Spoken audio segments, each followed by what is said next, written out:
Halo semua, kami dari kelompok 6 kelas 1 ST2. Tahukah kalian apa itu angka harapan hidup? Angka harapan hidup adalah rata-rata tahun hidup yang masih akan dijalani oleh seseorang yang telah berhasil mencapai umur pada tahun tertentu dalam situasi mortalitas yang berlaku di lingkungan masyarakatnya. Masih belum paham juga? Oke, secara sederhana, angka harapan hidup menggambarkan perkiraan berapa lama seseorang akan hidup. Angka harapan hidup digunakan sebagai alat untuk mengevaluasi kinerja pemerintah dalam meningkatkan kesejahteraan penduduk pada umumnya dan meningkatkan derajat kesehatan pada khususnya. Angka harapan hidup ditentukan oleh besarnya angka kematian bayi. Angka kematian bayi yang meningkat akan menyebabkan penurunan angka harapan hidup. Sebaliknya, angka kematian bayi yang menurun akan meningkatkan angka harapan hidup.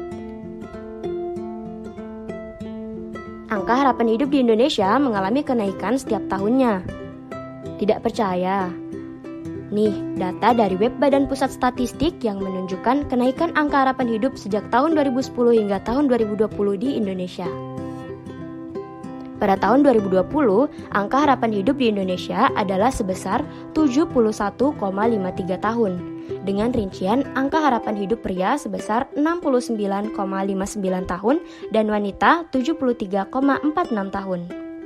Ya, angka harapan hidup wanita lebih tinggi 4,13 tahun. Hal ini disebabkan oleh beberapa faktor, baik faktor biologis maupun gaya hidup. Dari faktor biologis, wanita memiliki 2 kromosom X yang membuat mereka lebih tahan terhadap mutasi dibandingkan laki-laki. Sedangkan dari segi gaya hidup, laki-laki memiliki tingkat paparan pekerjaan yang lebih tinggi terhadap bahaya fisik dan kimia, sehingga pekerjaan laki-laki cenderung lebih beresiko daripada perempuan. Pada tahun 2020, provinsi dengan angka harapan hidup terendah adalah Sulawesi Barat dengan angka harapan hidup 65,11 tahun. Sedangkan provinsi dengan angka harapan hidup tertinggi adalah Yogyakarta dengan angka harapan hidup 75,03 tahun.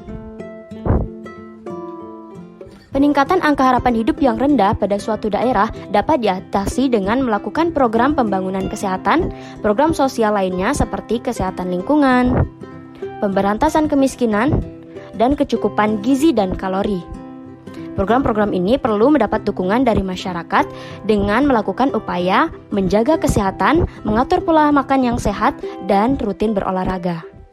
Sekian dari kelompok kami, terima kasih.